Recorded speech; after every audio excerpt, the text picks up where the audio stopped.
Christine was left homeless when her husband suddenly took away their home, leaving her with nowhere to turn except for one place. But there, she was surprised by something from her past. Driving to the countryside wasn't ideal, but the day was perfect. Summer was in full swing, and the road to Wimberley, a small town, wound through fields of yellow, pink, and green. Christine didn't remember that place very well. She just remembered that it hadn't changed. Alex, Joy, Fiona, wake up. That's the house. The old abandoned house was in the middle of a small circular patch of unruly grass and wildflowers. This is only for a few days, kids. Christine tried to comfort herself more than the children. But the kids had already run to the house. The eldest, 7-year-old Alex, was busy dirtying his sleeve as he wiped the layer of dust on the window and tried to look inside.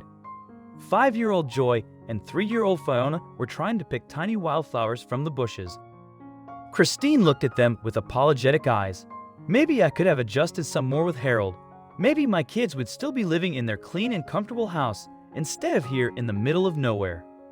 But in her heart, Christine knew she had done the right thing.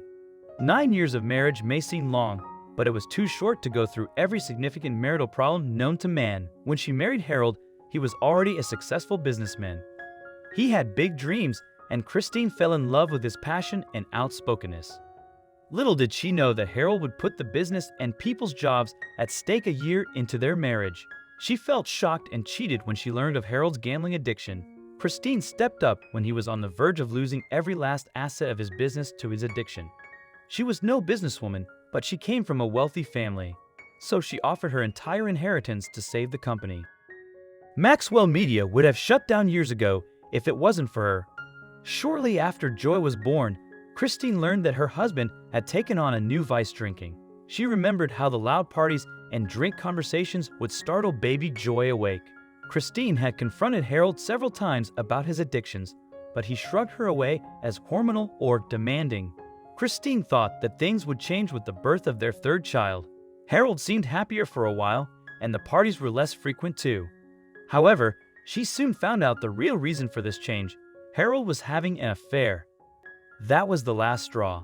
After everything that Harold had put her and the kids through, Christine stayed with him because she loved him.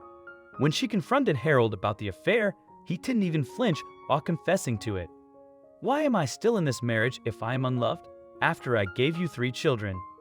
"Good question," Harold snapped back, raising his voice. "Why should you be in this marriage?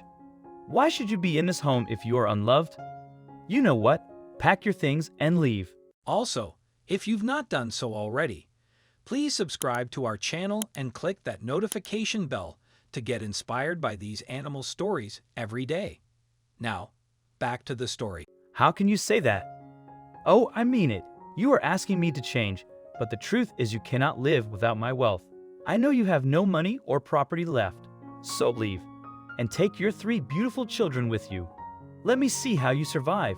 When Harold kicked her and the innocent children out with such abandon, Christine felt almost powerless for a few moments. She took what little was hers and, with nowhere else to go, drove straight to the only place she could afford to stay. It was this old house, the last part of the inheritance her grandmother left her. Christine walked through the rooms of the old forgotten home, riddled with rusty fixtures and cobwebs. "This is just like a haunted house," she heard Alex say from the garden. Christine wondered if the kitchen window still opened. It did, and somehow, with the cracking open of the window, the entire house changed. A burst of light and warmth entered the place as if it brought a sweet air of nostalgia. Everywhere Christine looked, she was reminded of a distinct memory with her beloved grandmother. Looking out the window, she saw the old mailbox. She and her grandmother often walked to the mailbox, using it as an excuse to greet passers-by and neighbors every morning. Christine followed her impulse to walk up to the mailbox again. Out of old habit, she inserted her hand inside the slot. She did not know that that impulse would lead her to find her most significant inheritance yet. It was an old iron key, and a distinct red mark reminded Christine precisely what the key was for. Christine walked into the bedroom and pulled the bed away from the wall. There it was, the hidden safe that no one knew about.